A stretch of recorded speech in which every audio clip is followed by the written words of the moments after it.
मस्त पाऊस पडतोय आणि पावसामध्ये आपल्याला नेहमी मस्त खमंग कुरकुरीत क्रंची क्रिस्पी अशी भजी खायला आवडतात। तर आज आपण अशीच खमंग कुरकुरीत भजी बनवणार आहोत आणि तीही अख्ख्या कॉर्नची।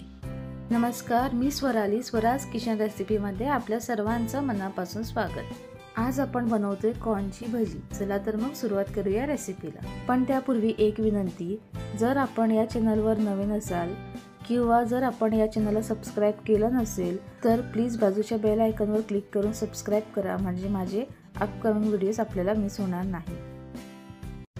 कॉर्नची भजी बनवण्यासाठी मी इथे एका प्लेटमध्ये 200 ग्राम कॉर्न घेतलेला आहे। 200 ग्राम म्हणजे साधारण 2 कॉर्नचे मी इथे दाणे घेतलेत। तसंच 2 मध्यम आकाराचे कांदे बारीक चिरून घेतलेले आहे। 3 ते 4 हिरव्या मिरच्या मी इथे बारीक चिरून घेतल्या आहे। अर्धा इंच आलं किसलेलं घेतलं, तसंच बारीक चिरलेली मी इथे कोथिंबीर घेतलेली आहे। हिरव्या मिरच्या आपण आपल्या तिखट खाण्याच्या सवयीनुसार कमी जास्त करू शकता। आता एका मिक्सिंग जारमध्ये आपल्याला अजून 100 ग्राम म्हणजे अजून एका मक्याचे दाणे घेऊन ते दरदरी म्हणजे असं खूप बारीक नाही आणि खूप मोठे नाही असे वाटून घ्यायचे। तसंच हे वाटत असताना आपल्याला इथे अजिबात पाण्याचा उपयोग करायचा नाहीये। वाटलेले कणसाचे दाणे आता आपल्याला प्लेटमध्ये काढून घ्यायचे। आपण जिथे कॉर्न बारीक चिरलेला कांदा घेतलाय त्या सेम प्लेटमध्ये आपल्याला हे सुद्धा वाटण काढून घ्यायचे। त्यात चवीनुसार लाल तिखट घालायचे। तसंच काही लोक भजीमध्ये धणेपूड, जिरेपूड, गरम मसाला असे प्रकार सुद्धा घालतात। तेव्हा आपल्याला जे मसाले घालायचे आहे ते आता या स्टेजला घालून घ्यावे।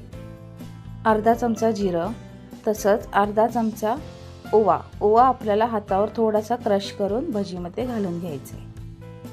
चवीनुसार मीठ। आता आपले सगळे मसाले इथे भजीमध्ये घालून झालेले आहे। आता आपल्याला यात पीठ घालायचे। त्याच्यासाठी अर्धा मोठा चमचा म्हणजे आपण ज्याला टेबल स्पून म्हणतो तो मोठा चमचा मी इथे तांदळाचं पीठ घेतलेलं आहे। तांदळाच्या पिठाने भजी खूप क्रिस्पी आणि कुरकुरीत होतात। त्यानंतर मी इथे 2 मोठे चमचे बेसन घेतलेलं आहे। हे सगळे पदार्थ आपल्याला पाणी न घालता आता मिक्स करून घ्यायचे, मळून घ्यायचे। मळत असताना थोडंसं स्क्वीज करून मळावं, म्हणजे कांद्याचं सुद्धा पाणी रिलीज होतं आणि आपल्याला पाणी घालायची गरज पडत नाही। आता एका कढईमध्ये आपल्याला तेल गरम करून घ्यायचं आहे। तेल आपल्याला मध्यम गरम करून घ्यायचं आहे। खूप जास्त म्हणजे धूर येईपर्यंत इथे गरम करून घ्यायचं नाही आहे। जसं तेल मध्यम गरम झालं की आपल्याला यात छोटे छोटे भजीचे गोळे घालून आपल्याला भजी तळून घ्यायची। भजी आपल्याला गोल्डन ब्राऊन होईपर्यंत तळून घ्यायची। आपण इथे पाहू शकता भजीवरचे बुडबुडे सुद्धा कमी झाले, याचा अर्थ यातलं मॉइश्चर कमी झालंय। आता आपण ही भजी काढून घेऊया। ही भजी तळत असताना आपल्याला गॅसची फ्लेम मीडियम ठेवायची असते, कारण खूप हाय फ्लेम ठेवली तर भजी बाहेर न करपतात, आतून कच्ची राहतात आणि हाय फ्लेमवर मक्याचे दाणे सुद्धा पॉप होतात, तेव्हा तेल अंगावर उडून भाजण्याचे चान्सेस असतात। म्हणून ही भजी कायम मीडियम फ्लेमवर तळावी। हिरव्या चटणीबरोबर ही भजी खूप सुंदर लागतात।